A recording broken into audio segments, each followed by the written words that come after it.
Qur'an, Qur'an,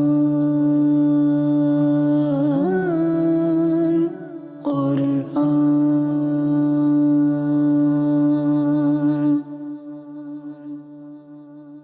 Alhamdulillahi Rabbil Alameen, wassalatu wassalamu ala Sayyidil Anbiya'i wal Mursaleen. Amma ba'd, fa'a'udhu billahi minash shaitanir rajeem. Bismillahir Rahmanir Rahim. My dear respected viewers of Madani Channel, we once again welcome you in our program, Background of Quranic Revelations. In this program, we select one ayah of Quran and we talk about its background, we talk about its message, and we also talk about sabab of nuzul, specifically why this ayah was revealed. Be with us from start till end. You'll be learning a lot from today's program. Before we proceed towards our topic of the day, let's make few good intentions. My Shaykh Tariqat, Amir of Ahl Sunnah, Hazrat Allama Maulana Muhammad Ilyas Attar Qadri, Damat Barakatuhum Al-Aliyah, has given us a beautiful mindset to make good intentions before we perform any permissible task or do any good deed. As I am presenting this program, I make this intention, I will present it for the pleasure of Allah subhanahu wa ta'ala. You can make this intention, you'll watch it from start till end, you'll remember what you learn, act upon, and pass this knowledge on to others too. It's always a good idea to invite people towards righteousness. I request you, if you can, ask your family members to come and sit in front of Madani Channel's TV screen and watch this program from start till end. Inshallah, at the end, you will all feel how much you would have gained and learned. Respected viewers, today we have selected an ayah of Quran from Surah Al-Ma'idah, verse 102. Allah subhanahu wa ta'ala has said in the Holy Quran, قد سألها قوم من قبلكم ثم أصبحوا بها كافرين. Translation from Kanzul Iman. A nation before you questioned about such matters, and then they denied practicing it. Respected viewers, here Allah subhanahu wa ta'ala has mentioned about a nation before us who also questioned, and then when the time of practicing came, they denied it. Muslims were given an order, and after giving that order, Muslims are reminded about a nation who had asked excessive questions, and then when they were addressed and time of practicing came, they denied. And they also asked irrelevant questions from Anbiya Kiram alayhimus salatu wassalam. And when Hazrat Anbiya Kiram alayhimus salatu wassalam mentioned their ahkam, then they were not able to act upon and practice. So, Muslims, they have been addressed that you should avoid such questions, asking irrelevant questions, because if you are given answer of each and every question what you are asking, it is possible that some of the answers you may not like. In ahadith also, it is condemned to ask unnecessary questions. Here are a few ahadith I would like to share.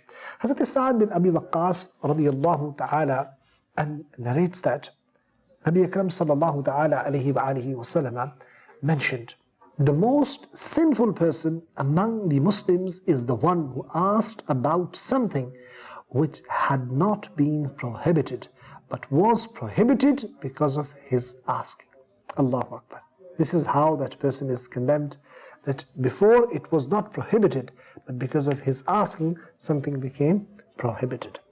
Hazrat Abu Tha'laba Khushani radiyallahu ta'ala and narrates Rasulullah sallallahu ta'ala alayhi wa alihi wa sallam said, Allah subhanahu wa ta'ala has established some limits, so do not cross those limits. Allah subhanahu wa ta'ala and made few obligations upon you, so do not waste them. And there are certain things which are haram, so do not break their hurma. And Allah has remained silent without forgetting upon certain matters out of His mercy, so do not debate about those matters. Likewise, in another hadith, Rasulullah sallallahu ta'ala alayhi wa alihi wasallam addressed us and said, O people, Allah has made Hajj obligatory for you, so perform Hajj. Thereupon a person said, Messenger of Allah, is it to be performed every year? He, the Holy Prophet sallallahu ta'ala alayhi wasallam, kept quiet, and he repeated these words thrice. Whereupon Allah's Messenger sallallahu ta'ala alayhi wasallam said, if I were to say yes, it would have become obligatory for you to perform it every year, and you would not be able to do it. So when I command you to do anything, do it as much as it lies in your power. And when I forbid you to do anything, then abandon it. Respected viewers, this very narration gives us beautiful Madani pearls to understand that we should not ask irrelevant, unnecessary and excessive questions, because sometimes that is not in our favor. Like that person who asked in the court of Rasulullah alayhi salatu wasalam about Hajj, and if Rasulullah alayhi salatu wasalam had said it would have been fard every year, people, they are not able to do once in a year, how would it be possible to do it every year? So this is how we understand. And we also understand the authority of Rasul alayhi salatu wasalam from this hadith. Allahu Akbar. Whatever Rasulullah alayhi salatu wasalam says, that is Sharia, that is legislation, that is law. And he says that it becomes the law. Allahu Akbar. This is the authority of Mustafa sallallahu alayhi wa alihi wasallam. My dear respected viewers of Madani Channel, our beloved Prophet sallallahu ta'ala alayhi wa alihi wasallam was very kind, Rauf and Rahim. He, alhamdulillah, thought about us.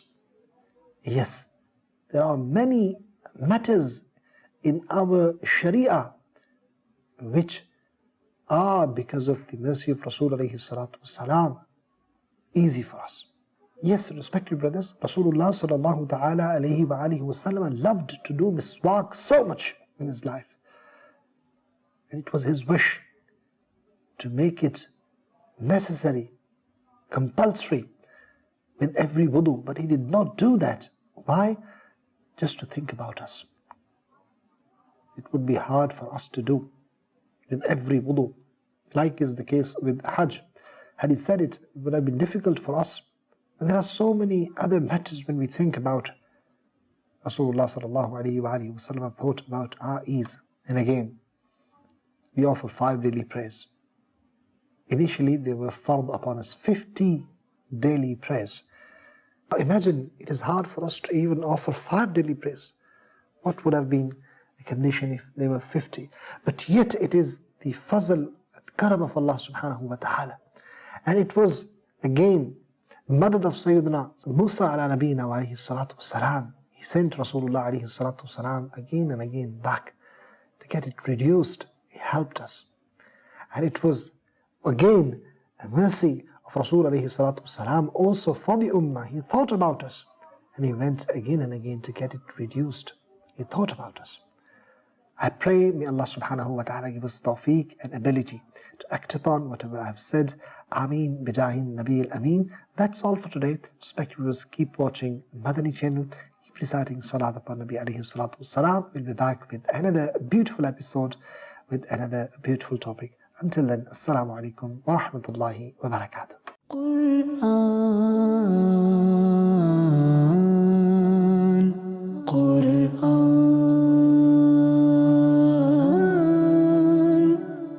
Quran